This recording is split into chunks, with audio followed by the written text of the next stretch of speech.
Good morning friends, मैं doctor विवेक आपसे modern India जो यूपीएससी का जीएस का पोर्शन है वो डिस्कस कर रहा था।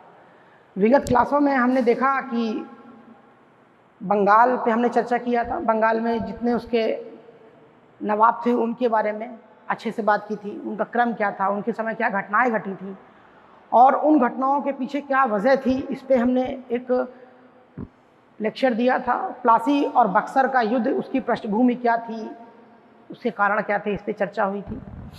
उसके बाद हमने मैसूर भी चर्चा की थी। मैसूर में टीपू के बारे में चर्चा की थी, हैदर के बारे में बताया था। और उसके बाद पहला, दूसरा, तीसरा जो आंग्ल मैसूर वॉर है उसमें मद्रास, मैंगलोर, श्रीरंगपट्टनम की संधियाँ क्या क्या उसमें हुआ था। और उसके बाद टीपू की पराजय और वेलेज़ली का स्टेटमेंट कि अब पूरा का साम्राज्य हमारे कदमों में है। इसी क्रम को आगे बढ़ाते हुए हमने कहा था कि भारत में यूरोपीय शक्तियों का आगमन, जो भारत में यूरोपीय लोग आए थे, इस पर डिस्कस करेंगे। कुछ हमने थोड़ा पुर्तगाली वगैरह पे पिछले क्लासेस में डिस्कस किया भी था और हमने कहा था कि इसको हम लोग अच्छे से किसी क्लास में डिस्कस करेंगे, तो आज हम लोग उसी पे डिस्कस करेंगे। लेकिन उसके पहले मैंने कमेंट में देखा कि कुछ बच्चों ने ये मुझसे क्वेश्चन पूछा था कि सर ये गवर्नर, गवर्नर जनरल, वायसराय, इन सब में क्या डिफरेंस होता है, इसको आपने बताया था, तो क्या है ये, इसके बारे में तो मैं 10 मिनट में आप लोगों को एक बार फिर से बताने की कोशिश करता हूँ। जिन बच्चों को समझ में आ गया था ठीक है, क्योंकि मुझे पर्सनली कुछ लोगों ने कमेंट किया सर इसके बारे में थोड़ा सा बता दीजिएगा, तो मैं आज इसको बताता हूँ। तो भारत में सबसे पहले भारत में कंपनी के गवर्नर और गवर्नर जनरल जो थे वो क्या थे। तो भारत में एक हेडिंग है यहाँ पे कि भारत में कंपनी के गवर्नर एवं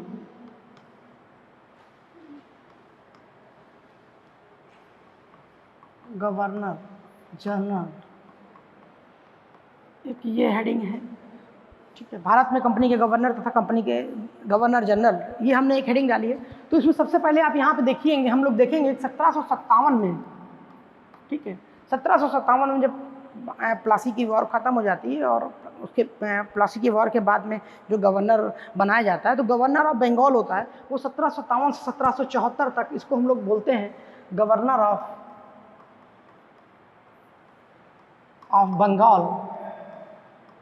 और ये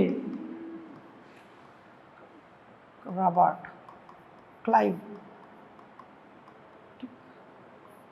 इसके बाद 1772 के बाद में 1774 तक ही रहते हैं। 1774 के बाद में हमने देखा था कि इसके पहले वॉरिंग हेस्टिंग थे, गवर्नर ऑफ बंगाल भी थे, लेकिन बाद में उनको गवर्नर जनरल ऑफ बंगाल बना दिया जाता है 1774 से 1833 तक।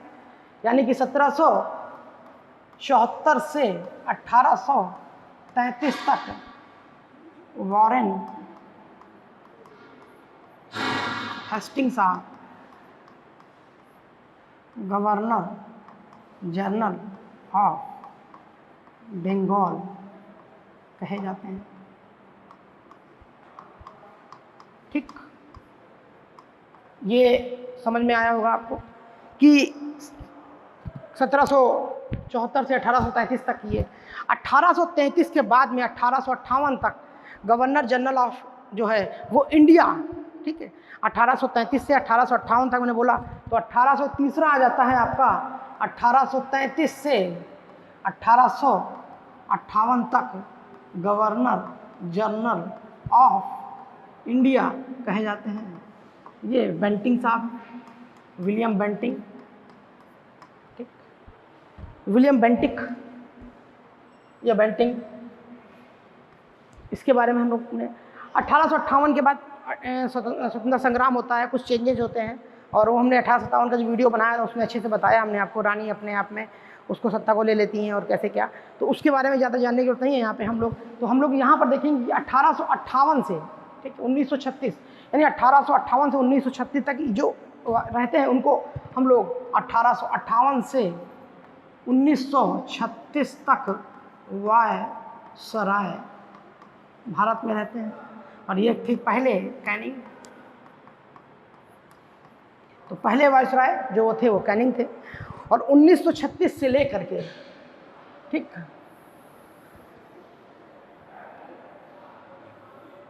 ये हम लोग इसको नीचे चाहे कर लें, 1936 से लेकर 1950 तक जो है गवर्नर जनरल ऑफ इंडिया फिर पुनः हो जाते हैं वायसराय के बाद में।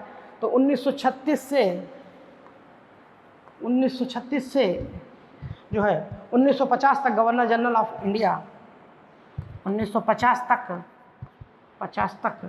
पुनः गवर्नर जनरल ऑफ इंडिया। और इसके पहले गवर्नर जो गवर्नर जनरल ऑफ इंडिया थे वो लॉर्ड लिथगो के, लॉर्ड लिथगो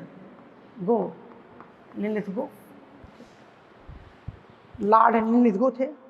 1950 के बाद, चूंकि 1950 हो जाता है ये, तो 1950 के बाद हमारा देश आज़ाद हो जाता है, संविधान लागू हो जाता है। तो यहाँ पर इसके बाद से प्रेसिडेंट,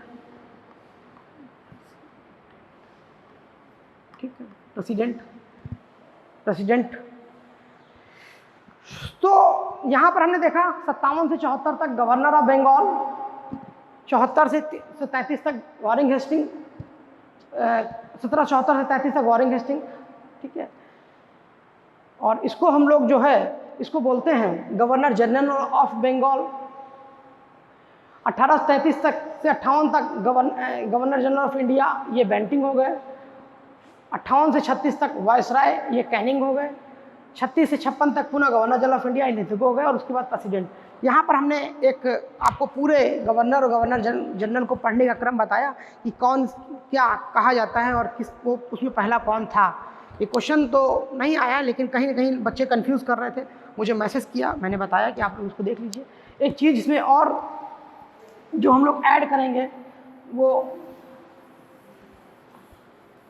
वो ये देखेंगे कि स्वतंत्र भारत के पहले गवर्नर जनरल, अगर पूछा जाए आपसे कि स्वतंत्र भारत के पहले गवर्नर जनरल कौन थे, तो लॉर्ड माउंटबेटन, यानी कि स्वतंत्र भारत के पहले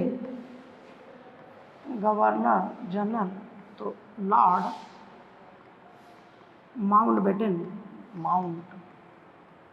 साहब थे, ठीक। एक ही क्वेश्चन आ गया। स्वतंत्र भारत के प्रथम भारतीय गवर्नर जनरल कौन थे? अगर आ जाता है यहाँ पे स्वतंत्र भारत के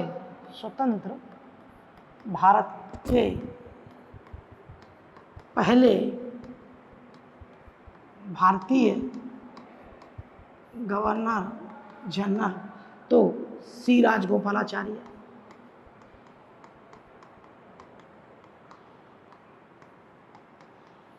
ठीक है, ये क्वेश्चन भी हमने आपको बताया, ठीक। उसके बाद 26 जनवरी 1950 को संविधान लागू हो गया। संविधान लागू तो राष्ट्रपति बन गए हम लोग, राष्ट्रपति। और ये पहले थे राजेंद्र प्रसाद जी, ठीक। एक ये हमने आपको बताने की कोशिश किया कि स्वतंत्र भारत के पहले, अगर पूछा जाए देश आज़ाद हुआ उस समय भारत के गवर्नर जनरल कौन थे, तो उस समय अगर गवर्नर जनरल पूछा जाए तो लॉर्ड माउंटबेटन थे। और देश आज़ाद के बाद में पहले भारतीय गवर्नर जनरल कौन थे, तो उसमें सी राजगोपालाचारी का नाम लेंगे। और अगर हम लोग पूछा जाए कि उसके बाद हम लोग देखते हैं कि देश आज़ाद हो जाता है, और देश आज़ाद होने के बाद में फिर जो है राजेंद्र प्रसाद देश के प्रेसिडेंट बन जाते हैं। ये हमने एक छोटा सा आपको इसके बारे में बताया, कुछ कन्फ्यूज़न ना हो।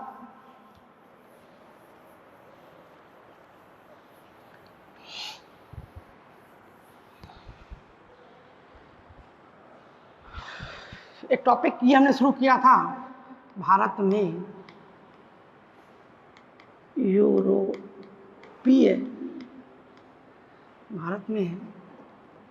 यूरोपीय कंपनियों का आगमन, ठीक। इसमें सबसे पहले जो है वो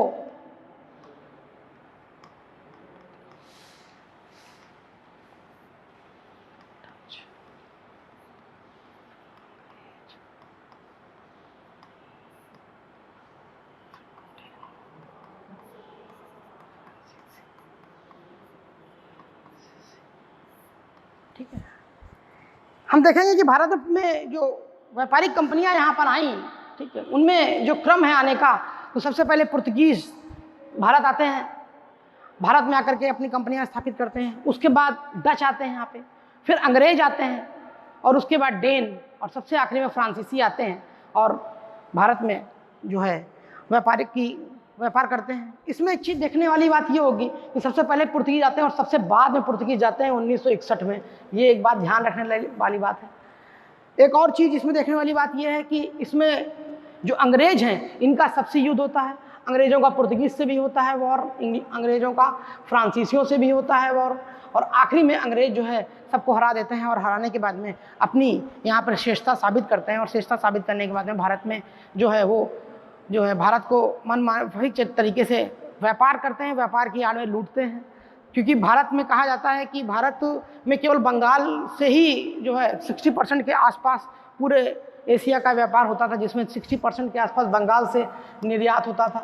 तो जो अंग्रेज थे इनकी नज़र बंगाल से ही शुरू थी, से भारत के ऊपर पड़ी हुई थी। वो ये चाहते थे कि भारत में हम बंगाल से में जब इतना ज़्यादा निर्यात हो रहा है और मुनाफा हो रहा है तो क्यों न कहीं हम अपना यहाँ पे उपनिवेश बनाएं। और उपनिवेशों के क्रम में उनकी सबसे भिड़ंत होती है, और ये भिड़ंत हम लोग नेक्स्ट उसमें देखेंगे जब हम पुर्तगीज़ और फ्रांसीसी करेंगे। आज हम लोग अंग्रेज़ के बारे में करना चाह रहे हैं, क्योंकि अंग्रेज़ से क्वेश्चन जो अंग्रेज ब्रिटिश हैं इनसे क्वेश्चन लगभग बहुत ज़्यादा आते हैं। और मेरा मानना है कि जो चीज़ ज़्यादा इंपॉर्टेंट है, जिससे क्वेश्चन ज़्यादा आते हैं, उसको ज़्यादा अच्छे से करना चाहिए। क्योंकि जो अच्छा बैट्समैन और अच्छा जो तैयारी वाला स्टूडेंट है उसमें एक खासियत यही होती है कि उसको पता होना चाहिए कि अच्छे बैट्समैन को कौन सी गेंद छोड़नी है ना। और अच्छे बैट्समैन को जो पता रहता है कि कौन सी गेंद छोड़नी है तो उसको पता होता है कि उसका बैट किस तरह है, कैसे उसको खेलना है। वैसे यूपीएससी में भी और यूपीपीएससी में भी कि आपको अगर जीएस पढ़ना है तो आप जो नहीं जानते हैं और सूरज के रोशनी के नीचे जो कुछ है वो सब जीएस है, लेकिन आपको पता होना चाहिए कि क्या इंपॉर्टेंट है और क्या हमें छोड़ना है और क्या पढ़ना है। तो आज हम लोग जो है इस पर थोड़ा फोकस करेंगे अंग्रेज पे, कि अंग्रेज भारत में आए तो उनका विकास का क्रम कैसे था और उन्होंने कैसे भारत में आके अपने आप को मजबूत किया। तो सबसे पहले देखेंगे 1580 में विलियम ड्रेक, ठीक है, 1500 एक हम देखेंगे कि 1580 में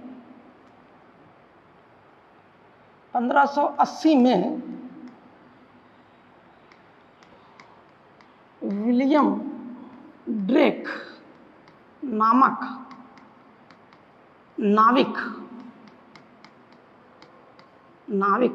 विश्व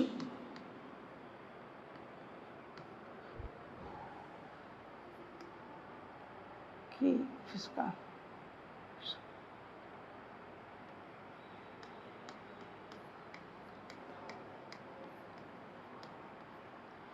ठीक है। सबसे पहले देखें कि 1580 में विलियम ड्रेक नामक एक नाविक है, ये विश्व का भ्रमण करता है। और उस भ्रमण करने के क्रम में वो दुनिया का जब चक्कर लगा रहा होता है तो उसी चक्कर में वो भारत के बारे में सुनता है। और जब भारत के बारे में सुनता है ये विलियम ड्रेक चक्कर लगाते हुए या भ्रमण करते हुए, जब भ्रमण करता है या विश्व का चक्कर लगाता है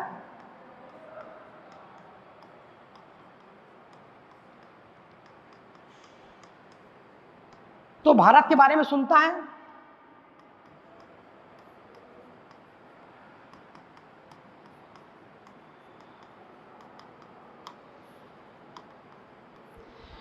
ये विलियम ड्रेक भारत के बारे में सुनता है कि भाई एशिया में एक ऐसा देश है जिसको सोने की चिड़िया के नाम से कहा जाता है, जहाँ पर इतना ज़्यादा संपन्न है कि अगर हम उसकी संपन्नता का आकलन करेंगे तो हमें लगता है कि हमारा पूरा इंग्लैंड तो एक जो है उसके बराबर तो बंगाल में ही 2 इंग्लैंड समा जाएँ। यानी कि उसकी खूब वो जाकर के जब वापस जाता है अपने इंग्लैंड में तो भारत की जो है बड़ा चढ़ा के प्रशंसा करता है, कहता है कि भाई आपने अगर जो है भारत में व्यापार नहीं किया, भारत ने देखा तो कुछ नहीं देखा। तो विलियम ड्रेक ने अपने व्याख्यान में भारत की चर्चा किया। और उसके बाद जो है 1580 के बाद 1588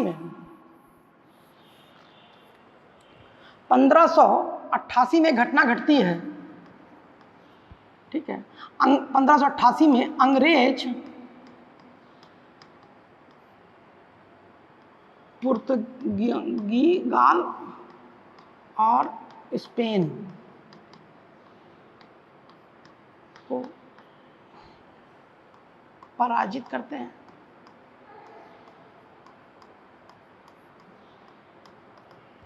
ठीक है। होता क्या है, 1588 में अंग्रेज जो है, ये पुर्तगीज और स्पेन, ये दोनों फ्रेंड होते हैं, ये दोनों फ्रेंड हैं, ये दोनों दोस्त हैं।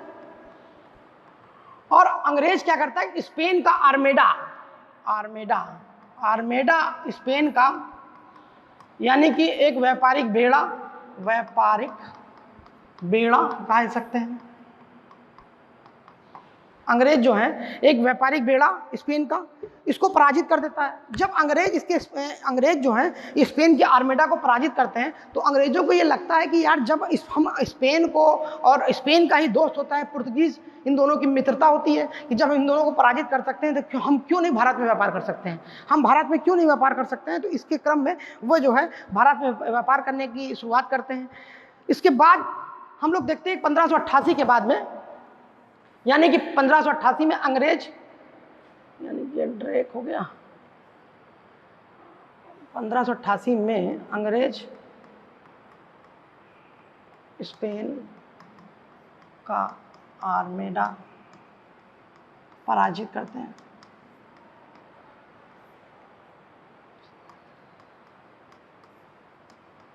ठीक है। 1593 में जेम्स लंकास्टर नामक एक व्यक्ति ने 1593 में जेम्स लंकास्टर नामक व्यक्ति रेड ड्रैगन नामक जहाज से तमिलनाडु, ठीक है, तमिलनाडु के तटवर्ती एरिया में आता है। जेम्स लंकास्टर जो है नामक व्यक्ति रेड ड्रैगन नामक जहाज से तमिलनाडु के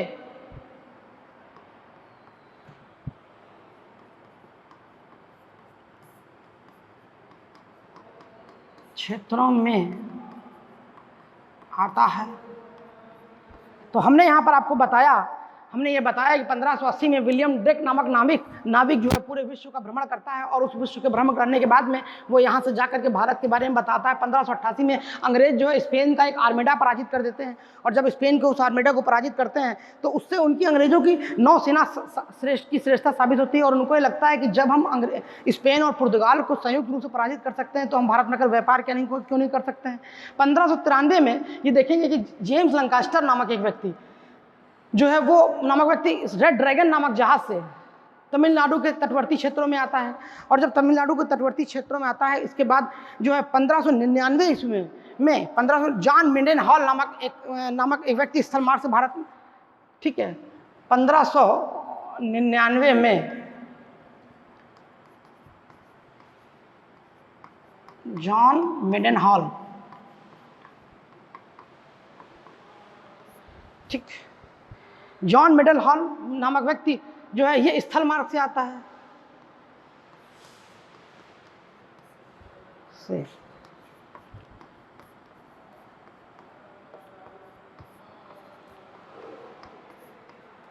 तो अब आपसे पूछा जाए कि भारत में स्थल मार्ग से आने वाला पहला व्यक्ति कौन है, तो जॉन मिंडेन हॉल है जो स्थल मार्ग से आया। और अगर वो कौन सा व्यक्ति है जो जहाज से भारत में आया, तो वो है जेम्स लंकास्टर। जेम्स लंकास्टर जो व्यक्ति है वो रेड ड्रैगन नामक जहाज से तमिलनाडु के तटवर्ती क्षेत्रों में आता है। और कुछ लोग जो हैं वो बताते हैं कि हॉकिंस जो है वो हेक्टर नामक जहाज से जहांगीर के दरबार में आए थे। ये बिल्कुल सरासर गलत है। हमने आपको बताया हॉकिंस के पहले जो है वो जेम्स लंकास्टर, रेड ड्रैगन नामक, ये इंपॉर्टेंट चीज़ है, इसको याद कर रख लीजिए, लिख लीजिए। ये अक्सर लोग इसको गलत करते हैं कि बोलते हैं लोग कि हॉकिंस जो है वो हेक्टर नामक जहाज से आया था, वो सरासर गलत है। यहाँ पे जेम्स लंकास्टर रेड ड्रैगन नामक जहाज से तमिलनाडु के एरिया में तटवर्ती क्षेत्रों में आता है। और दूसरा जो मैंने बताया कि जेम्स जो है 1599 में जॉन मिंडेन हॉल जो है वो स्थल मार्ग से आता है। तो समुद्र मार्ग से जो आने वाला तो जेम्स लंकास्टर, और जॉन मिंडेन हॉल ये स्थल मार्ग से भारत आने वाला पहला व्यक्ति। ये इंपॉर्टेंट क्वेश्चन यहाँ से मैंने बताया कि आपको ये बताया। तो अभी तक मैंने कहानी ये बताई 1580 में विलियम ड्रेक भारत का भ्रमण, पूरे विश्व का भ्रमण करके भारत की जानकारी देता है। 1588 में स्पेन और पुर्तगाल को अंग्रेज पराजित करते हैं। 1593 में जेम्स लैंकास्टर नामक व्यक्ति स्ट्रेट ड्रैगन नामक जहाज से जो है तमिलनाडु के तटवर्ती क्षेत्रों में आता है। और 1599 में जॉन मेडन हॉल नामक व्यक्ति जो है स्थल मार्ग से भारत आता है। इसके बाद थोड़ी सी कहानी और आगे बढ़ेगी। ये हम आपको भारत में अंग्रेजों के आने के पहले जो हमने 3-4 फैक्ट बताए कि 1580 में क्या हुआ, 1588 में क्या हुआ, 80 में विलियम ड्रेक ने बताया, 88 में अंग्रेजों ने स्पेन का आर्मडा पराजित किया, फिर John Mildenhall, James Lancaster आया तमिलनाडु के तट पर, फिर है ना। तो ये थोड़ा सा इसके पहले की बात है। अब हम लोग देखते हैं कि कंपनी की स्थापना कैसे हुई। तो सितंबर 1599, ये एक महत्वपूर्ण डेट है। सितंबर 1599 में जॉन मेयर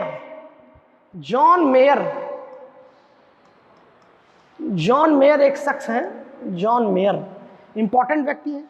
इन्होंने क्या किया कि 1599 में 217 लोगों की, जॉन मेयर साहब ने क्या किया कि 217 लोगों को बुलाया और 217 लोगों की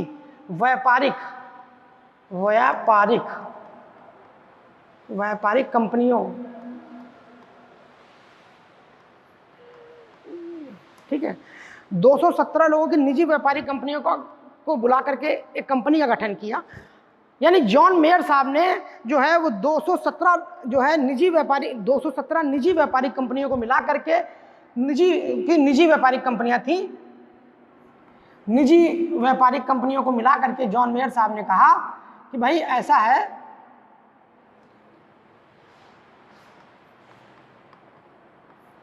जॉन मेयर साहब ने सितंबर 1599 में 217 लोगों की निजी व्यापारिक कंपनियों को मिला करके एक कंपनी का गठन किया और उस कंपनी को बोला कि हम जो है पूर्व के देशों के साथ में व्यापार करेंगे, यानी पूर्व के देशों के साथ व्यापार करेंगे। इसमें मुख्यतः जो देश था वो इंडोनेशिया था, कि हम जाकर के जो भी हमारे ये इंग्लैंड है, यहाँ पर ये इंडोनेशिया, यानी पूर्व जो आकर के ऐसे करके हम यहाँ भारत और ये जो है इंडोनेशिया वगैरह में हम व्यापार करेंगे।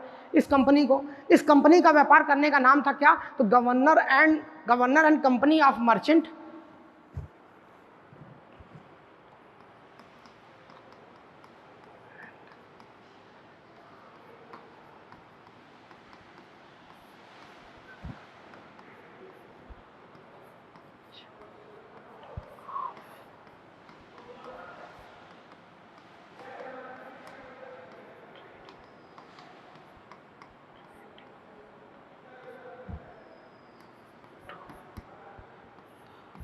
ठीक है, trading to the East Indies.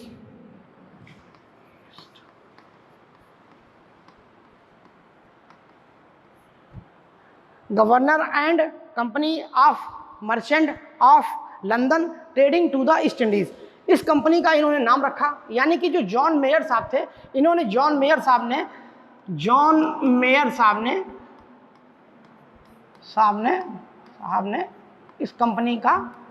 इस कंपनी को बनाया।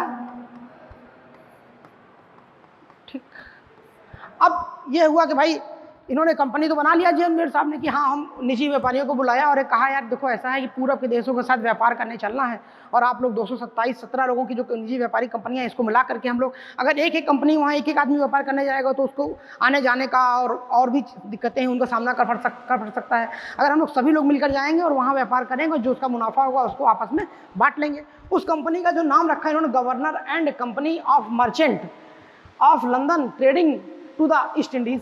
यानी कि ये कंपनी हमारी जो है इसमें एक इन्होंने जो है वो निदेशक बनाया।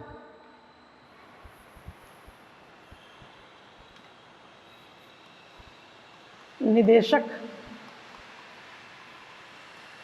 एक उपनिदेशक, ठीक, यानी कि एक निदेशक होगा और एक उपनिदेशक होगा और 24 इसके सदस्य होंगे।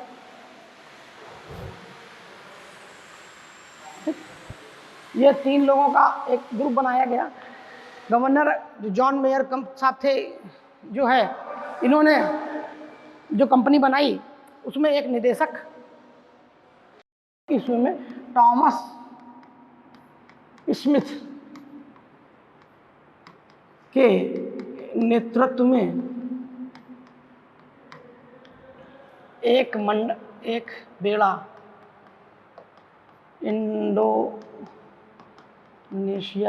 इंडोनेशिया पहुंचा।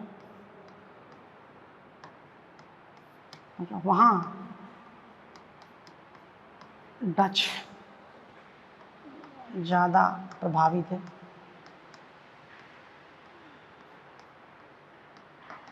अब जब ये कंपनी का एक मंडल वहाँ पहुँचा तो वहाँ पर जो डच थे वो ज़्यादा प्रभावित थे, और डच ज़्यादा प्रभावित है तो इनको लगा कि नहीं यार, जो है डच ज़्यादा प्रभावित, इनको लगा कि नहीं इंडोनेशिया में काम बनेगा नहीं और हमें भारत की तरफ रुख करना चाहिए। एक बड़ी घटना ये घटती है कि 1603 ईस्वी में जो है वो 1603, अब क्या होता है 1603 ईस्वी में एक बड़ी घटना घटती है कि 1603 ईस्वी में महारानी एलिजाबेथ की मृत्यु हो जाती है। अब जो महारानी थी उन्होंने एक 15 वर्ष के लिए जो एक्ट कहा था कि आप भैया जाएंगे, और 1603 में जब इनकी मृत्यु हो जाती है तो 1609 उनकी मृत्यु के बाद में जो है जो जेम्स प्रथम मृत्यु के बाद जेम्स प्रथम शासक बनते हैं।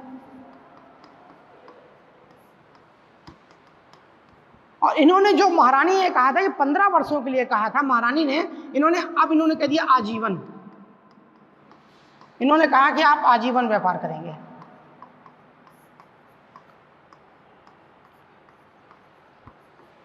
समझ रहे हैं? ये हुआ 1609 में, ठीक है।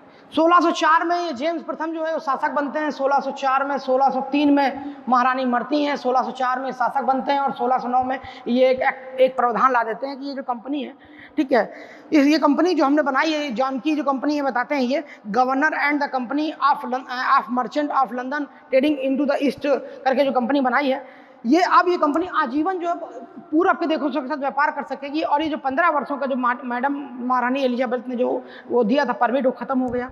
अब जब ये ख़त्म हो गया, अब क्या होता है, इसके बाद थोड़ा सा और कहानी आगे बढ़ेगी।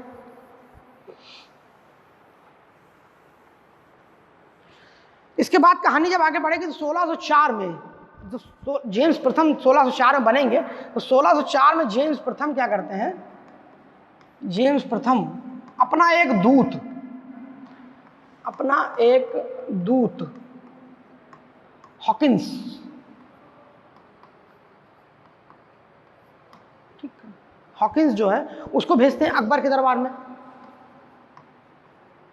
अकबर का दरबार में ये कह रहा हूँ कि 1604 तक अकबर जिंदा थे, 1605 में अकबर मरे। और ये हॉकिंस साहब क्या करते हैं, 1604 में चलते हैं, लेकिन ये इंडोनेशिया में घूमते घामते उनको लगता है कि अब राजा ने हमको भेजा है तो ये हमारा जो है राजकीय खर्चा है, इसको आराम से पूरब के देशों की यात्रा की जाए कि भाई ऐसा क्या है वहाँ पे इतनी बड़ा चढ़ा करके जो इन बताई गई थी। और जो विलियम ड्रेक था उसने जाकर के इतना बताया कि यार आपने भारत नहीं देखा तो कुछ नहीं देखा। तो ये जो अकबर के दरबार में भेजा, अकबर के दरबार में इनको भेजा। और ये साहब जो हैं हॉकिंस जी, ये 1608 में आए और घूमते फिरते रहे। बोले ड्रेक ने कहा था बड़ा सुंदर है, ये तो मतलब स्वर्ग है, तो हम क्यों ना इसको देखते हुए। तो 1608 में भारत पहुंचे, 1608 में भारत पहुंचे। तब तक जो है अकबर साहब निपट चुके थे। 1605 में अकबर की मृत्यु हो जाती है।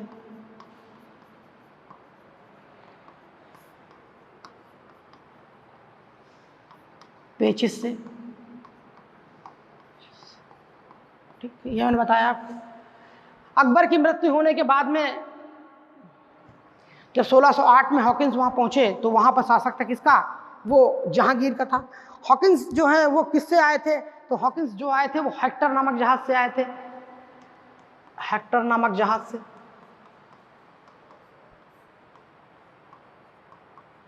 हॉकिंस हेक्टर नामक जहाज से भारत में आए। जेम्स प्रथम ने ये जो है अकबर के नाम एक संदेश भेजा था कि भाई हमारी एक कंपनी है, वो हॉकिंस को भेजा कि तुम वहाँ जाओ और वहाँ जाकर के अकबर के नाम एक कि हमारी कंपनी इस पर अपनी कपट बना रखो, हमारी कंपनी आपके भारत में व्यापार करने आ रही है, तो कम से कम जो है इस पे इसको जो दूसरे देश हैं उनकी कंपनियां या दूसरे देश के लोग या उनको परेशान, या लोकल जो लोग हैं उनको परेशान ना करें, लोकल लोगों से इनकी दिक्कत ना हो इनको। तो आप अपनी कम से कुल मिला करके जेम्स प्रथम ने भारत में कंपनी पर कृपा दृष्टि बनाए रखने के लिए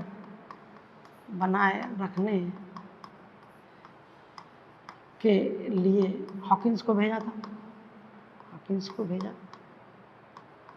हॉकिंस जब सूरत पहुंचा, ठीक है, हॉकिंस सूरत पहुंचा, फिर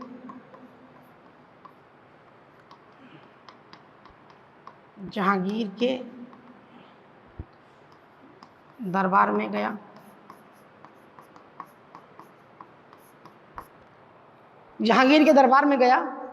हॉकिंस जो है ये काफ़ी माइंडेड आदमी है, जिसे कह सकते हैं चालाक व्यक्ति था।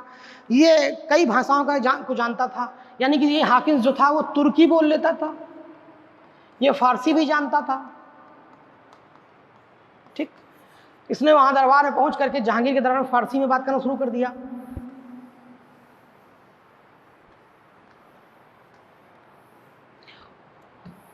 ठीक, हॉकिंस जो है वो जब 1608 ईस्वी में पहुंचा तो हॉकिंस ने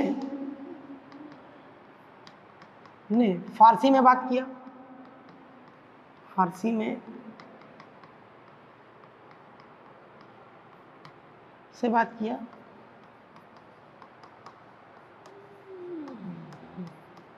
जहांगीर बहुत बड़ा चित्रकला प्रेमी था और हॉकिंस को बात पता थी। जहांगीर ने क्या किया कि अपने जेम्स प्रथम के दरबार के जो है वो कई सारे चित्र ले गया और भी अच्छे अच्छे चित्रों को ले गया यूरोप से। हॉकिंस यूरोप से सुंदर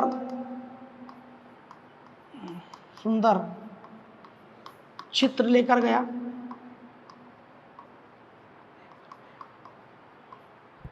जहांगीर खुश हुआ।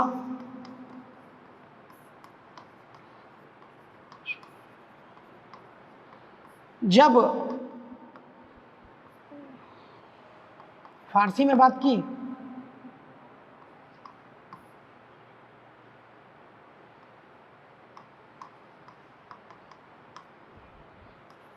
हॉकिंस ने, तो जहांगीर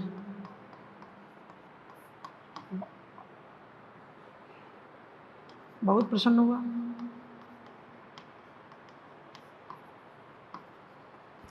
जहांगीर के दरबार में जब हॉकिंस गया तो चित्रकारी को देखने के अलावा जब उसको लगा, उसने फारसी में बात करना शुरू कर दिया। उसने कहा कि भाई जहांगीर, हम अपनी फारसी में बात किया, हम तो आप ही के देश के लोग हैं और हम भी हमारे यहाँ यूरोप में भी फारसी बोली जाती है, देखो हम फारसी बोल लेते हैं, हम आपकी कितनी इज्जत करते हैं, फारसी भाषा तो बहुत अच्छी भाषा है। तो जहांगीर को लगा यार, तो यार हमारा ही आदमी है, इसको तो कोई मतलब नहीं। तो उसने तुरंत बोला कि पहले तो बोला, पूछा होगा जो है हॉकिंस के शादीशुदा हो कि नहीं। हॉकिंस बोला नहीं, शादी तो अभी क्या, वहाँ पर तो एक है और यहाँ पे।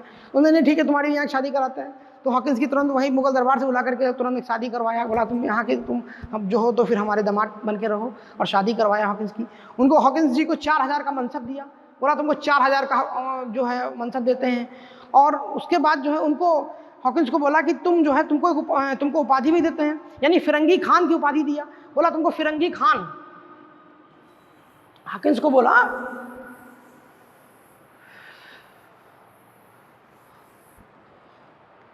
हॉकिंस को फिरंगी खान की उपाधि दिया। फिरंगी खान की उपाधि दिया कि उपाधि दिया, 4000 का मनसब दिया, सब दिया। ठीक, शादी करवाया। ठीक है, तो हॉकिंस की जो है उसको 4 फिरंगी खान की उपाधि दिया। इसके बाद इसमें एक और चीज़ यहाँ पर देखने को मिलती है कि जो हॉकिंस हैं इनके साथ में आते हैं विलियम फिंच। ठीक है। तो जो विलियम फिंच हैं, ये विलियम फिंच इनके साथ में आते हैं, फिंच साहब इनके साथ में आते हैं। तो विलियम फिंच जो है,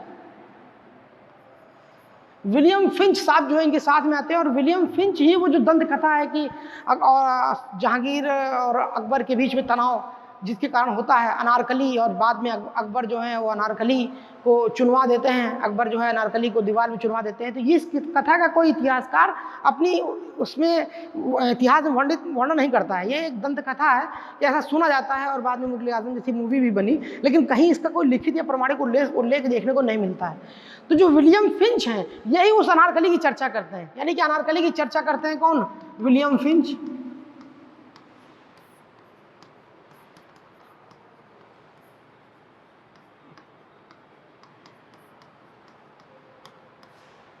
एक तो ये हो गया, ठीक। फिर क्या हुआ कि अंग्रेजों, जब हॉकिंस खुश हो गया, तो हॉकिंस के बाद में जो है कहानी क्या हुआ कि बात थोड़ी सी आगे बढ़ी, और 1608 ईस्वी में सूरत में 1608 ईस्वी में बताते हैं कि 1608 ईस्वी में सूरत में व्यापारिक कोठी खोलने का इनको अनुमति मिली।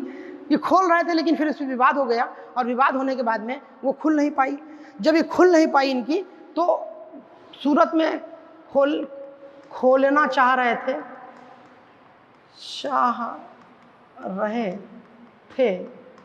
व्यापारिक फैक्ट्री, पर खुल नहीं पाई। बाद में 1611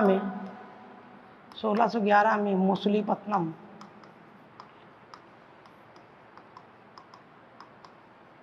में पहली अस्थायी व्यापारिक फैक्ट्री खोली। बाद में 1611 में पहली मछलीपट्टनम में व्यापारिक कोठी खोली, ठीक है। 1611 में इसमें एक और घटना घटती है। वो घटना ये घटती है, कैप्टन मिडल्टन है 1611 में। तो 1611 में कैप्टन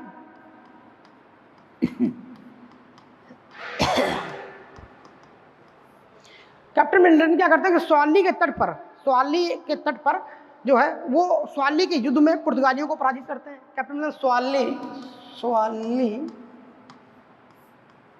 के युद्ध में पुर्तगालियों को पराजित करते हैं।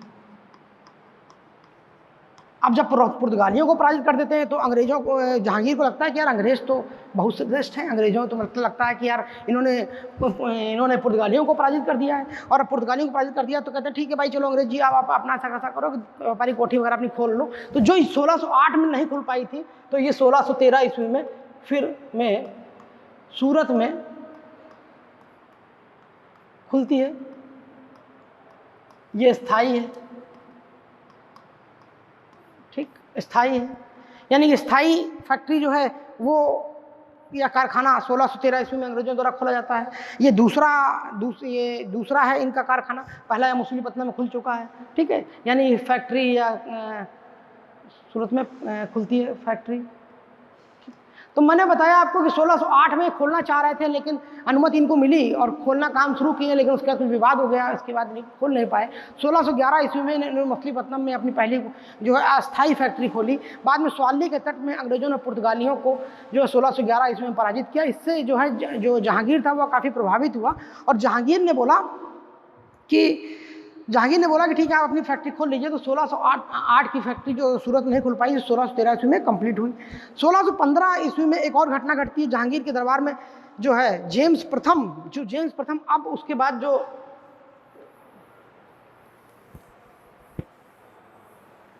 जो मैंने बताया, जेम्स प्रथम 1615 ईस्वी में जेम्स प्रथम ने सर टॉमस रॉ को अपना दूत बना के भेजा। यानी 1615 में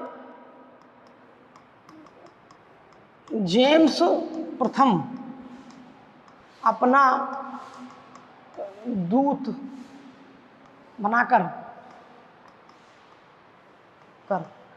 टॉमस रो को भेजता है। ठीक, 1615 में जेम्स प्रथम टॉमस अपना दूत बनाकर टॉमस रो को, ठीक है, जेम्स प्रथम अपना दूत बनाकर टॉमस रो को भेजता है। इन टॉमस रो के साथ में एडवर्ड टेरी,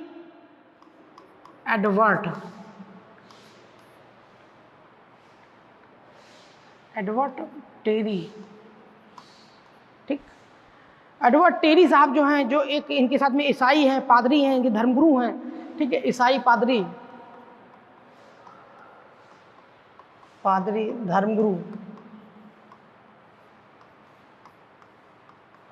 ये जो एडवर्ड टेरी हैं, ये इनके पादरी ईसाई, इनको भेजता है। ये भी क्या करता है, टॉमस रो भी कुछ उपहार वगैरह ले जाता है, क्योंकि इसको पता होता है जहांगीर चित्रकला का प्रेमी है, तो वो कुछ ऐसे उनके, तो ये क्या करता है, वो जो हॉकिंस है वो चित्रकारी ले जाता है यूरोप की, और ये बेसिकली ये क्या करता है, ये दरबार की चित्रकारी लेता है। एडवर्ड जो है, एडवर्ड जेम्स प्रथम की जो है, जेम्स प्रथम के दरबार के चित्र ले जाता है,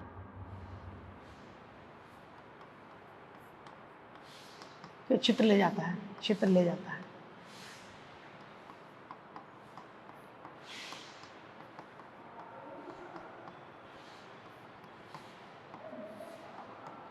और जहांगीर के बारे में कहा जाता है कि बहुत बड़ा चित्रकला प्रेमी होता है। उसको ये पता होता है कि अगर 4-5 चित्रकार मिलकर भी किसी पेंटिंग को तैयार करते हैं तो वो देखकर बता सकता है कि किस चित्रकार ने इस पेंटिंग के कौन सा भाग को बनाया है। इट मीन्स कि वो चित्रकला का इतना बड़ा प्रेमी होता है। तो हमने ये देखा कि यहाँ पर क्या है कि अब हॉकिंस के बाद टॉमस रो भी आए इसके दरबार में, और टॉमस रो आने के बाद में इनको बड़ा प्रभावित कर देता है। टॉमस रो जो है वो जहांगीर को बहुत प्रभावित करता है, जो इतना प्रभावित करता है कि जो 1615 ईस्वी में जेम्स प्रथम ने भेजा था, और उनका वो जो कारगर टॉमस रो उस पर एकदम खरा उतरता है, और खरा उतरने के बाद में बड़ौदा, आगरा, खंभात, ठीक है, अहमदाबाद, सूरत, यानी कि 1623 में सूरत, भड़ौच, अहमदाबाद, आगरा, ठीक है, सूरत, भड़ौच, खंभात,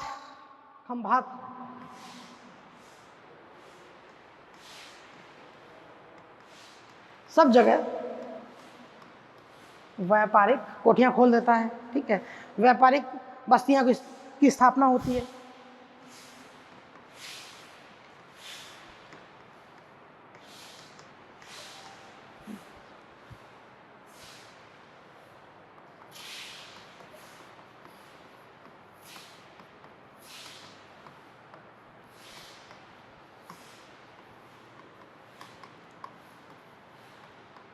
इन सबको सूरत के अधीन इन सबको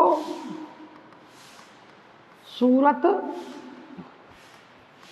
के अधीन रखा जाता है, के अधीन रखा, ठीक, यानी जो सूरत की जो कोठी है, सूरत की व्यापारिक फैक्ट्री है, उन सब के फैक्ट्रियों के अधीन में भड़ौच, बड़ौदा, खंभात, आगरा और अहमदाबाद, भड़ौच, अहमदाबाद, आगरा, खंभात, ठीक है, इन सब की फैक्ट्रियों को इसके अधीन रखा जाता है, सूरत के अधीन। ठीक, सूरत के अधीन, यानी सूरत की फैक्ट्री है, यहाँ से इन सबको डील किया जाता है। एक ही बात मिल जाती है। अब एक नई कहानी यहाँ देखने को मिलती है, जब यहाँ 1623 तक तो खत्म कर देते हैं। अब हम लोग थोड़ा सा आगे बढ़ते हैं, तो हम लोग देखते हैं 1661 में क्या होता है। कंपनी अभी तक मुनाफा कमा रही होती है और अपना व्यापारिक काम कर रही होती है। 1661 में चार्ल्स द्वितीय, 1661 में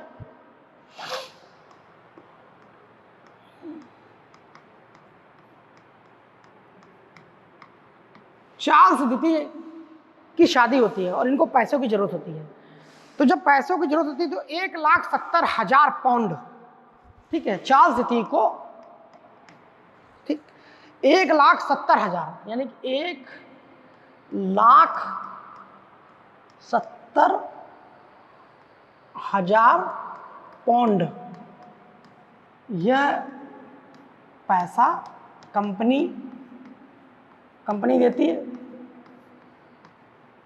ठीक, अब चार्ल्स द्वितीय को जब कंपनी इतना पैसा देती है उधार, ये कहते हैं भाई कंपनी इनको उधार देती है, ठीक है, ये जब पैसा उधार लेते हैं चार्ल्स द्वितीय, तो कंपनी भी तो चाहेगी ना कि कुछ हमको फायदा हो।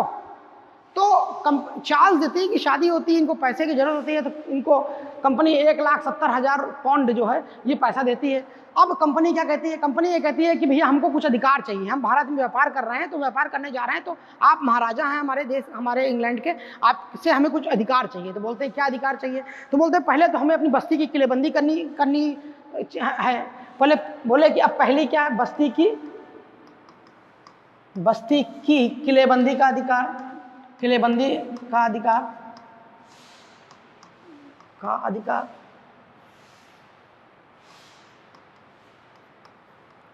बोलते हैं हम वहाँ व्यापार कर रहे हैं, हमारी जो बस्तियाँ बनाई गई हैं उनको कोई और न लूट जाए और लोकल लोग उसको हानि न पहुँचाएं, तो हमें उसकी किलेबंदी करना चाहिए। अगर मान लो किलेबंदी हम कर भी ले रहे हैं, फिर भी अगर कोई लोकल आदमी आ गया, उसकी सेना आ गई, तो हम क्या कर पाएंगे? हमारे पास सेना ही नहीं है, यानी अपनी आत्म सुरक्षा नहीं कर सकते हैं, तो हमें अपनी सेना रखने का अधिकार।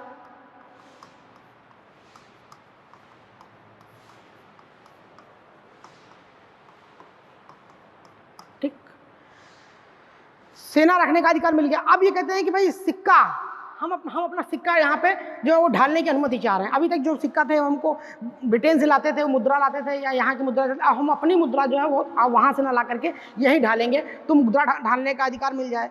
और जब हम मुद्रा ढाल देंगे तो हम उस मुद्रा को जितने चाहें उतनी मात्रा में ढाल लेंगे, यानी कि सिक्का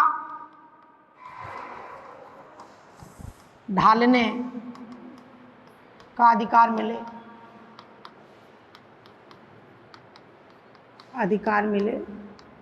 फिर ये बोलते हैं कि ठीक है हम ये भी दे देंगे। फिर क्या कहते हैं? न्याय करने का अधिकार, कि हम यहाँ पर न्याय करें।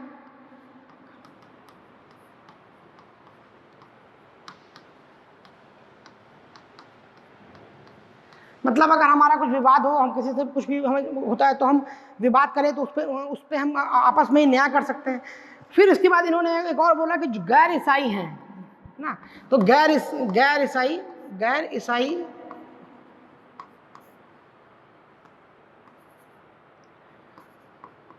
राज्यों से समझौता करने का अधिकार।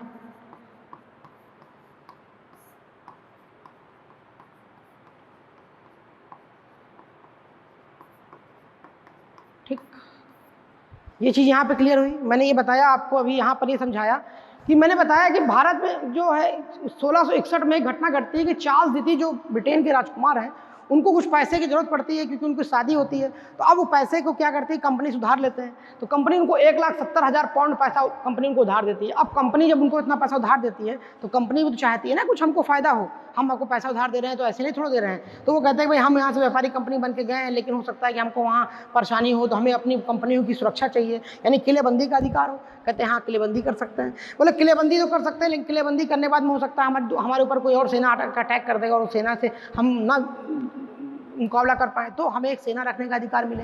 फिर बोले कि सिक्के की अनुमति हो कि हम अपने सिक्के ढाल सकते हैं, क्योंकि अभी तक सिक्के ढालने की अनुमति हमको नहीं थी। बोले आप सिक्के भी ढाल सकते हैं। फिर हम न्याय करने का अधिकार हो, न्याय भी कर सकते हैं। और फिर उसके बाद बोले गैर ईसाई राज्यों से समझौता हो, तो ये बोलते हैं ठीक है आप गैर ईसाई राज्यों से समझौता भी कर सकते हैं। तो कुल मिलाकर के ये जो है इन्होंने बोला कि ठीक है। इसके बाद इनकी शादी होती है बड़ी धूमधाम से।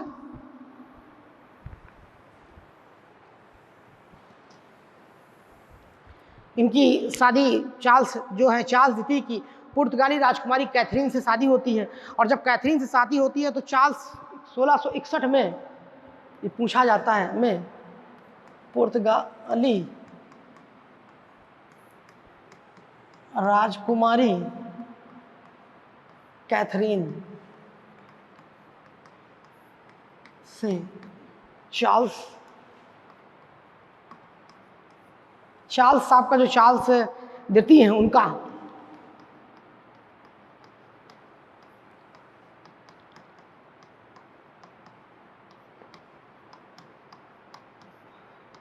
इनको अब दहेज में भैया आप क्या कहते हैं, उन लोगों ने होंडा सिटी चाहिए, उन्होंने बोला कि मर्सिडीज चाहिए और बोले कि ठीक है टापू चाहिए। इन्होंने बोला हमें तो पूरा दहेज बम्बई ही चाहिए। तो भैया इनको खुश करने के लिए वो जब वहाँ कलेवा पे गए होंगे, बैठे होंगे, तो दहेज में क्या चाहिए, तो बोला होगा हमको दहेज में ये, तो उन्होंने बम्बई इनको दहेज में चाल साहब को मिल गया, इनको दहेज में बम्बई ही मिल गया, पूरा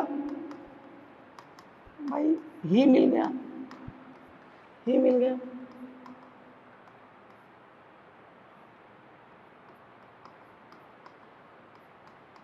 अब ये इनको तो मुंबई मिल गया, लेकिन मुंबई इनके किस काम का, यहाँ तो रहेंगे नहीं। अभी पुर्तगाल यूरोप में है, इनके ससुराल भी यूरोप में, मायका भी यूरोप में, तो ज़्यादा से ज़्यादा यहाँ मुंबई में क्या करेंगे। तो जो पुर्तगाली राजकुमारी थी, उनकी पुर्तगाल जो था उनका उपवेश था यहाँ पे, तो इन्होंने मुंबई दे दिया कि ठीक है जाओ भैया हमारा वो ले लो। तो इन्होंने क्या किया, अब 1668 में चार्ल्स द्वितीय ने 10 पाउंड वार्षिक, यानी कि 1668 में चार्ल्स सेकंड ने 10 पाउंड नामात्र का केवल वार्षिक, वो भी यानी कि एक वर्ष में 10 पाउंड वार्षिक के बदले बम्बई जो है कंपनी को दे दिया। अब देखो भैया कंपनी को दे दिया। कंपनी वालों ने सोचा होगा, इनके पास गए होंगे, बोलेंगे ठीक है आप तो हमारा इतना पैसा लिए हैं, 1,70,000 पाउंड तो लिए हुए हैं, और हम आपसे ये भी नहीं कर रहे हैं कि हमको हमारा उधार चुकाओ, अभी आप शादी ब्याह करो, खुश रहो, घूमो फिरो, है ना, अभी वो घूमने फिरने जाओ, कोई दिक्कत नहीं। लेकिन हमारे लिए एक फ़ायदे वाली बात ये है कि भैया जो बम्बई आपको दहेज मिला वो आपके लिए बेकार भी है, तो उस बम्बई को हमको दे दो। तो बोले ठीक है हम बम्बई आपको दे देते। तो उन्होंने बम्बई दिया, तो बम्बई उन्होंने सांकेतिक रूप में कितना दिया कि 10 पाउंड केवल, या यहाँ पे देखा जाए तो 1,70,000 पाउंड तो ले ही चुके हैं, यानी 1,70,000 पाउंड के मुकाबले में 10 पाउंड क्या मुद्रा, कुछ भी नहीं, इन नामात्र का। कि हाँ बोले कि ठीक है मेरे नामात्र का। मिल्खा सिंह साहब की भी मृत्यु हुई, उन्होंने बताते हैं कि मिल्खा सिंह मूवी के लिए जो राइट्स थे उसको 1 रुपये में बेच दिया था कि आप मेरे ऊपर मूवी बनाइए 1 रुपये। तो 1 रुपये क्या है, नामात्र एक सांकेतिक मुद्रा है। तो इन्होंने जो है 10 लाख पाउंड के वार्षिक के बदले इन्होंने ऐसे इस तरह बम्बई कंपनी को दे दिया। अब यहाँ देखिए नया मोड़ आता है। 68 में कंपनी को बम्बई मिल गया। जब 68 में कंपनी को बम्बई मिल गया तो 69 से 77 तक, ठीक है, 69 से 1669 से 77 तक, ठीक है। ये एक व्यक्ति का नाम है गेराल्ड अंगियार, गेराल्ड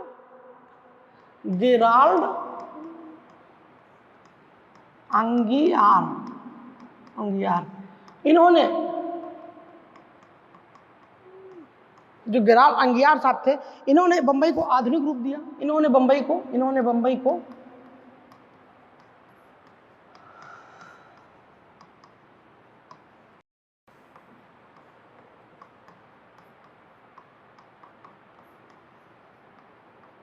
ठीक, ये हो गया। यानी आपसे पूछा जाए कि गेराल्ड जो अंगियार थे इन्होंने क्या किया, तो इन्होंने जो है बम्बई को आधुनिक रूप दिया। अब इसके बाद बम्बई के जो पूछा जाता है 1-2 बार कि पहले गवर्नर कौन थे, तो जॉर्ज ऑक्सडाइन,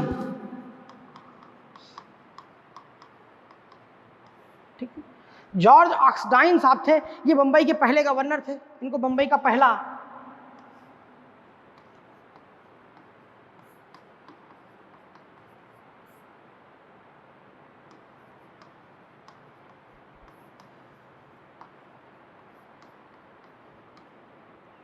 अब यहाँ पर देखिए कहानी क्या है। यानी जो बम्बई था वो चार्ल्स द्वितीय को पुर्तगाल ने दिया, और पुर्तगाल से वो लेकर के चार्ल्स द्वितीय ने कंपनी को दिया, और कंपनी ने क्या किया कि 1668 में जब मिला तो 69 से लेकर 77 तक जो है कंपनी ने इसको गेराल्ड अंगियार साहब को दिया। और गेराल्ड अंगियार साहब ने ही मुंबई की आधुनिक जो उसको रूप दिया, आधुनिक रूप देने के जेम्स ऑक्सडाइन को इसका जो है क्या इसका गवर्नर नियुक्त किया। अब यहाँ पर एक और चीज़ नहीं निकल के आती है। 1688 में 69 से 77 तक हम आ गए, 77 तक आ गए। अब 1688 में देखिए क्या होता है। 1688 में इंग्लैंड में क्रांति होती है, यानी कि इंग्लैंड में क्रांति होती है। ये कोई वैसी क्रांति नहीं है कि रक्तपात होता है और क्रांति और आग लगी, ये सब उसमें इस तरह कोई क्रांति नहीं है। इसमें क्या होता है कि जो उदारवादी सरकार बनती है, कंजर्वेटिव पार्टी की सरकार हटती है, उदारवादी पार्टी की सरकार आती है, यानी उदारवादी सरकार बनती है। उदारवादी पार्टी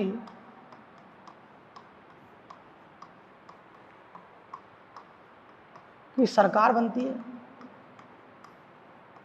जब उदारवादी पार्टियों की सरकार बनती है तो अब ये क्या है कि जो विलियम उदारवादी विलियम सेकंड और उनकी रानी जो है मैरी, ठीक है, तो वो विलियम सेकंड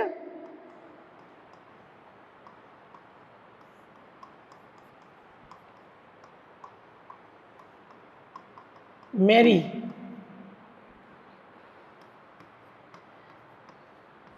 सम्राट घोषित होती है।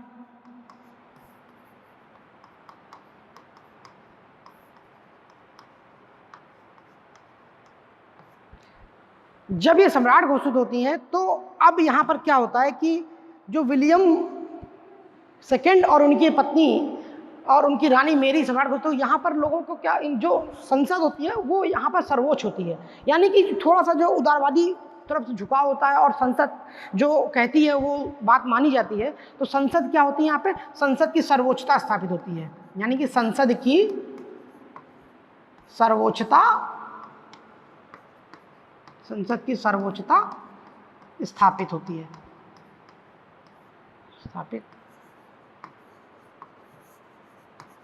ठीक, एक चीज ये समझ में आती है। ठीक, अब संसद की जब सर्वोच्चता स्थापित होती है तो एक क्या होता है कि इनको ये कहते हैं कि जो और कंपनियां होती हैं उदारवादी सरकार पर दबाव डालती हैं, कहती भैया ये बताओ कि जो वो पहली कंपनी आपकी जो आपने बनाई है, एक ही कंपनी है, वो वहाँ जाकर के व्यापार कर रही है और हम लोग नहीं कर सकते क्या?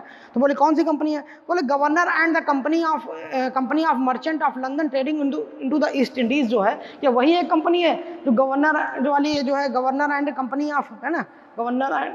तो अब बोलते हैं कि अब तो क्या करना चाहिए, तो governor trading into the East Indies जो लंदन वाली कंपनी है, उसके अलावा भी और भी तो कंपनियां हैं, उनको क्या व्यापार करने की अनुमति देते हैं, आप उनको भी व्यापार करने की अनुमति दीजिए। यानी अब आप संसद सर्वोच्च है और उदारवादी सरकार है, तो कोई भी कंपनी जाकर के हम व्यापार कर ले। जो एकाधिकार था कि उसी कंपनी का जो उन्होंने दे दिया था कि एलिजाबेथ के मरने के बाद जो है जेम्स प्रथम ने कहा था कि आप, एलिजाबेथ ने तो कहा था कि 15 साल के जाइए, 15 साल ठीक है, लेकिन उन लोगों ने मिलकर जेम्स प्रथम से कह दिया कि नहीं अब आजीवन करेंगे। तो क्या वही एक कंपनी है जो ट्रेड करेगी ईस्ट इंडीज पूर्व के देशों के साथ में? तो यहाँ पर विवाद की स्थिति है। तो जो उदारवादी सरकार थी उसने बोला नहीं अब ठीक है, कोई भी कंपनी जाए, तो अब जो है वो कोई भी कंपनी जाए और जाके वहाँ पर जाकर व्यापार करे। तो अब एक नई कंपनी जो थी उसने भी कहा कि हम व्यापार करेंगे जाके। उदारवादी सरकार बनने के बाद में और भी कंपनियां आई, तो एक नई कंपनी बनी, न्यू इंडिया कंपनी बनी। और वो न्यू इंडिया कंपनी जो थी, न्यू इंडिया कंपनी बनी। ये भी बोली हम व्यापार करेंगे, हम व्यापार करेंगे। और रेड ब्रिज नामक जहाज से इन्होंने, रेड ब्रिज नाम, ब्रिज एक जहाज है, इसको तैयार भी किया।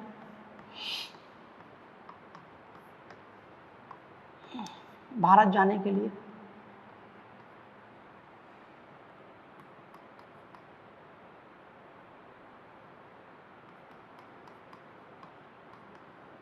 ठीक, उदारवादी ने कहा कि भाई आप जाइए, आप व्यापार करिए, कोई दिक्कत नहीं है, अगर आपको व्यापार करना है तो अब तो कोई भी जाकर देश व्यापार कर सकता है।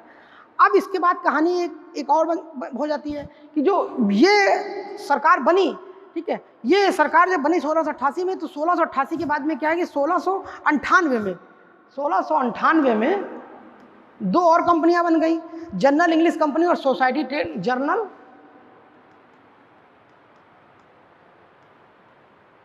English company. एक कंपनी ये बन गई जनरल इंग्लिश कंपनी और दूसरी society trade to the East, society trade to the East, society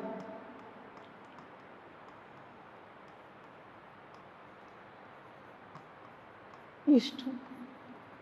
अब ये बोली दो कंपनी और बन गई, अब बोली हाँ ये हम भी आगे व्यापार करेंगे।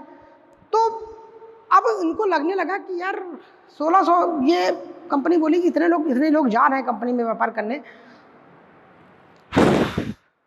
तो जो राजा थे, उदारवादी राजा थे, उन्होंने बोला कि अब हम इस कंपनियों के संरक्षण के लिए एक एजेंट वहाँ भेजेंगे, एक मिशन वहाँ भेजेंगे जिसे बोलते हैं नॉरिस मिशन। और वो मिशन जो है वो जाएगा मुगल दरबार में और ये बोलेगा कि जो हमारी नई कंपनियां हैं, न्यू इंडिया कंपनी और जनरल इंडिया, यानी ये तीनों कंपनी हैं, ये जाएंगी और ये नॉरिस मिशन जो है, नॉरिस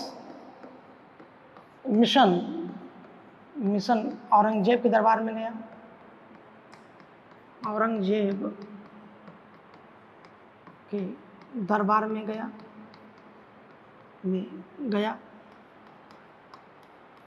कि ये औरंगजेब के दरबार में गया और उसने कहा कि हमने इसके पहले जो हॉकिंस को भेजा था जहांगीर के दरबार में कि आप जाइए और उनसे बोलिए कि अपनी कृपा दृष्टि बनाए रखें। वो नॉरिस कंपनी को भी औरंगजेब के पास भेजा और कहा कि भैया औरंगजेब साहब अपनी कृपा दृष्टि थोड़ा बनाए रखिएगा और हमारी जो कंपनियां हैं इनको जो है संरक्षण प्रदान करिएगा। लेकिन होता क्या है कि ये कंपनी को उतना फ़ायदा नहीं होता जो और कंपनियां बन के जाती हैं। इसके कारण क्या है? इसका कारण क्या है कि जो नई कंपनियां बनी हैं इनको अनुभव की कमी है। पहला तो इनको अनुभव की कमी, नई कंपनियों को अनुभव की कमी, नई कंपनियों को, ठीक, एक तो ये हो गया। दूसरा इसमें क्या है कि जो है इंटरपोल व्यापारी, उनसे नुकसान, इंटरपोल व्यापारियों से नुकसान, यानी कि जो चोरी से व्यापार करते थे भाई, कुछ लोग पर्सनली आकर के चोरी से व्यापार करते थे और जो पुरानी कंपनी थी उनको तो पता था, उनसे उनकी साठगांठ होती थी। तो नई कंपनी को पता नहीं था, यानी जो चोरी से व्यापार करते रहते थे, समझ में आ रहा है? एक तो अनुभव की कमी और फिर चोरी से नुकसान होता था। तो इससे क्या हुआ कि जो नई कंपनियां थी इनको नुकसान होने लगा, इनका दिवाली, आर्थिक क्षति होने लगी इनको।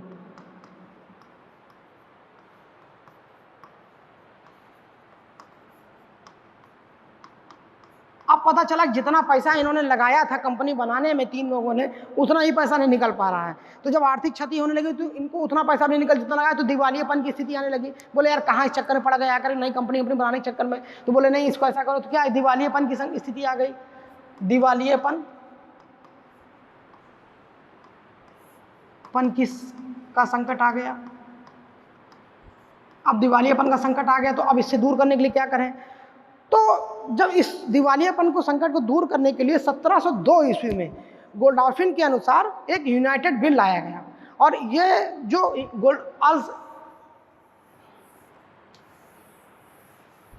1702 में गोल्डॉल्फिन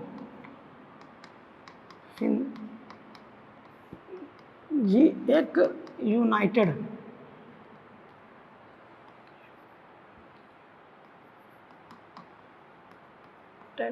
बिल लेकर आए।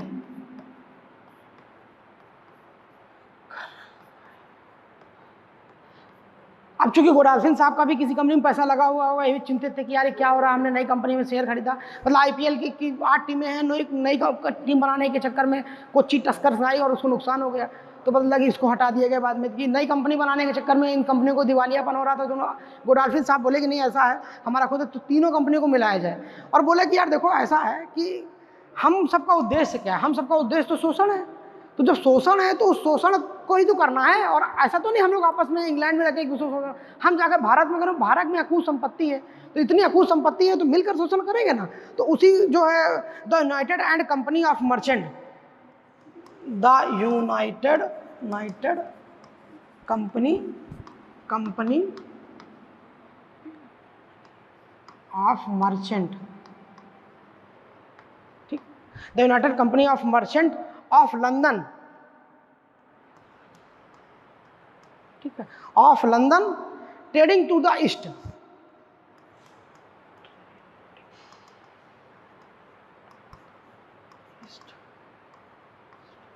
ठीक, ये नाम रख दिया गया कि भैया हम लोग सब लोग मिलकर भी शोषण करना है। और शोषण कहाँ करना है, यानी कि व्यापार कहाँ करना है, भारत में करना है। तो जो तीनों कंपनियां थी, तीनों प्लस पुरानी वाली एक, चारों मिलाकर के एक कंपनी का बनाई गई। उस कंपनी का नाम रखा गया the United company of merchant of London trading to the East, यानी इस कंपनी का नाम रखा गया। और इसी कंपनी को ही बाद में 1833 ईस्वी में ईस्ट इंडिया कंपनी कहा गया। यानी कि आगे चल करके 1833 में इसको ही ईस्ट इंडिया कंपनी नाम दिया गया। ठीक, ये समझ में आया। अब यहाँ पर हम देखते हैं कि कंपनी का जो विस्तार है वो हम लोग एक बार थोड़ा देख लेते हैं कि कंपनी का क्या क्या विस्तार हुआ, कंपनी ने कैसे कैसे ये कंपनी बन गई। हमने इसकी कहानी बताई थी, थोड़ा सा और है बस। तो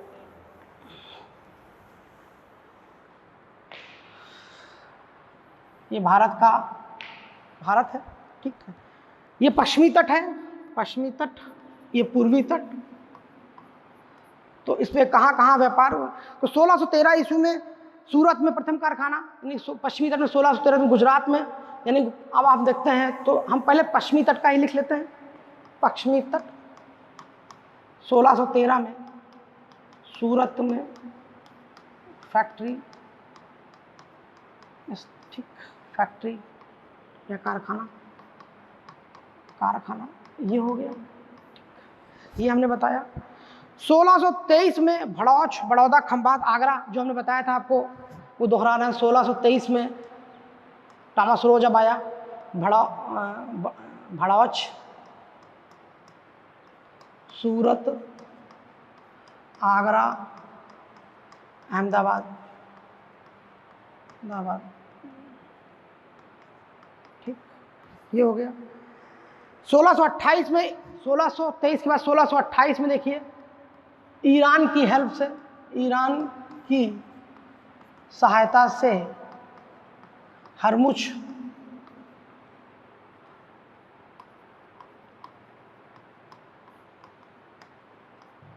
जल संधि पर अधिकार,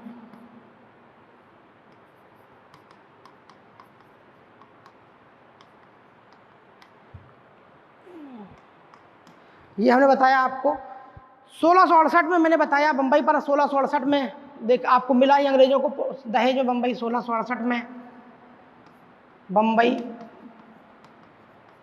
पर अधिकार पहले किसका था? पहले पुर्तगीज का था, और शादी हुई, दहेज मिल गया इनको, ठीक, ये हो गया।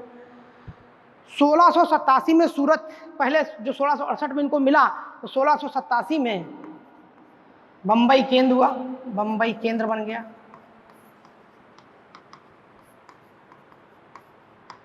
जब इनको बंबई मिल गया तो 1600 बताया था मैंने कि 1669 से 77 तक अंगियार साहब ने इसको बना दिया, आधुनिक रूप दिया था, ठीक है, ये हो गया। अब इसके बाद हम लोग थोड़ा सा देखते हैं पूर्वी तट पे क्या क्या इनको हुआ काम।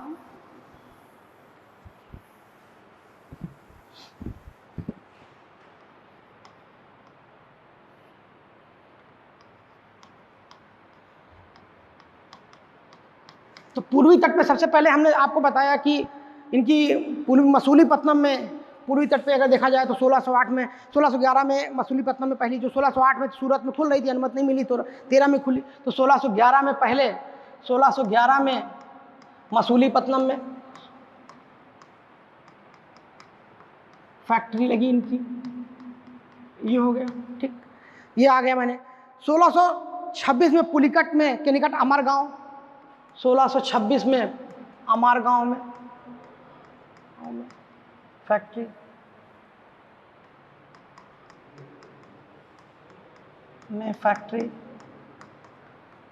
पुलिकट के निकट,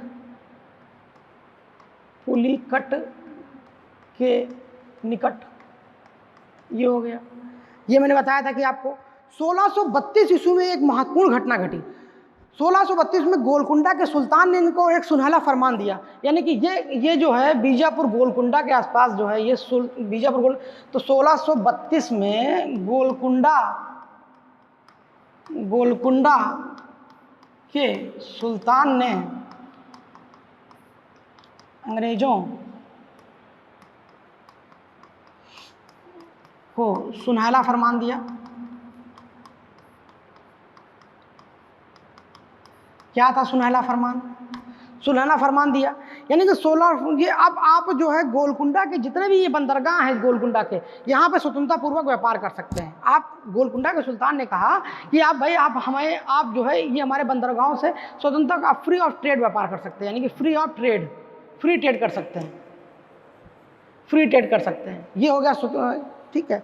1632 के बाद 1633 में बालाकोट, हरिहरपुर और कासिम बाजार में फैक्ट्री लगाई। 1632 में गोलकुंड सोनाला फरमान 1633 में हरिहरपुर, बालाकोट, कासिम बाजार।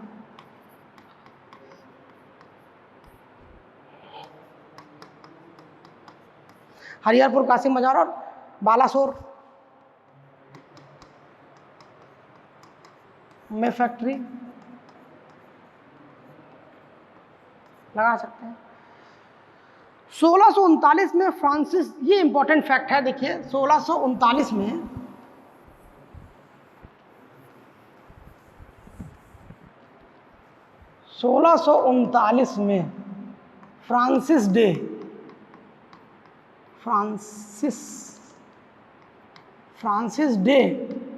फ्रांसिस डे नामक व्यक्ति ने चंद्रगिरी के राजा दमरेला वेंकटप्पा, ये नाम इंपॉर्टेंट है, दमरेला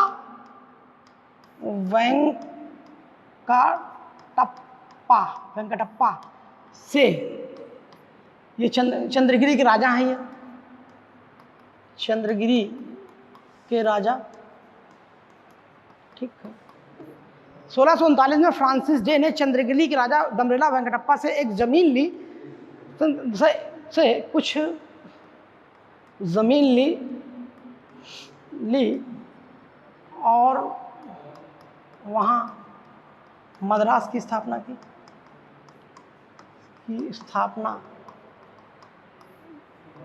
की गई। अब ये इंपॉर्टेंट आपको बनता है कि मद्रास की स्थापना किसने की? कलकत्ता के जॉर्ज चारबाग ने, मद्रास की फ्रांसिस डे में और बम्बई की ऑनडियर साहब ने। ये हमने आपको तीनों बताया। इसकी स्थापना करने के बाद में यहीं पर फोर्ट जेम्स जो बनाया गया, फोर्ट सेंट जॉर्ज, मद्रास में ही फोर्ट सेंट जॉर्ज की स्थापना की गई। एक किला बनाया गया इनका मद्रास में, ठीक है, इस किले की स्थापना की गई, ठीक। ये इंपॉर्टेंट क्वेश्चन बनता है। अब इसके बाद ये हमने बता दिया आपको, मद्रास की स्थापना फ्रांसिस डे ने की। दमरेला वेंकटप्पा से एक ज़मीन ली, दमरेला वेंकटप्पा साहब ने इनको ज़मीन दी। और फिर उसके बाद जो है 1651 में हुगली में ब्रिजमैन ने, हुगली में 1651 में हुगली में ब्रिजमैन ने व्यापारिक कोठी खोली, व्यापारिक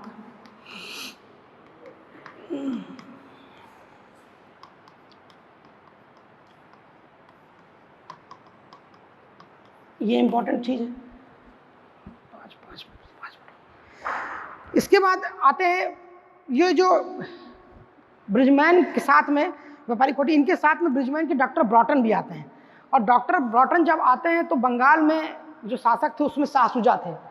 तो शाह शुजा साहब जो हैं, इनको कोई बीमारी हुई होती है और ब्रॉटन साहब जो हैं, डॉक्टर ब्रॉटन, उस बीमारी को ठीक कर देते हैं, बीमारी को ठीक कर देते हैं। तो बीमारी को जब ठीक कर देते हैं तो जिससे खुश हो जाता है। और एक ये कहता है कि शाह शुजा कहता है कि 3000 रुपये जो है उसके बदले में अंग्रेज़ों को बंगाल में मुक्त व्यापार की अनुमति मिल जाती है। यानी 3000 रुपये के बदले अंग्रेज़ों को मुक्त व्यापार की अनुमति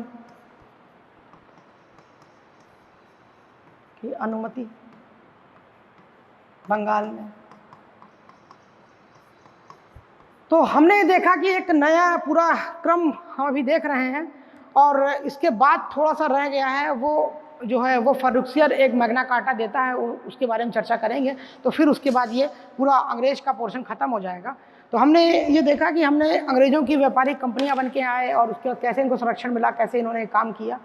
और अभी चूँकि टाइम हो रहा है मुझे लग रहा है, और अब इसके बाद हम लोग कल कंटिन्यू नेक्स्ट क्लास में कंटिन्यू करेंगे, और उसके बाद आगे में हम देखेंगे कि कैसे अंग्रेज़ों का फ्रांसीसियों से युद्ध होता है, पुर्तगालियों से युद्ध होता है, और कैसे उनको शिकस्त देकर के अंग्रेज़ एक नई शक्ति के रूप में बढ़ते हैं। हमने इसके बाद आपको बंगाल वगैरह पढ़ा दिया है, मैसूर वगैरह पढ़ा दिया है, तो फिर इसके बाद लगभग ये बहुत बड़ा चैप्टर जो है कंप्लीट हो जाएगा। यहाँ से काफ़ी कुछ क्वेश्चन देखने को मिलते हैं।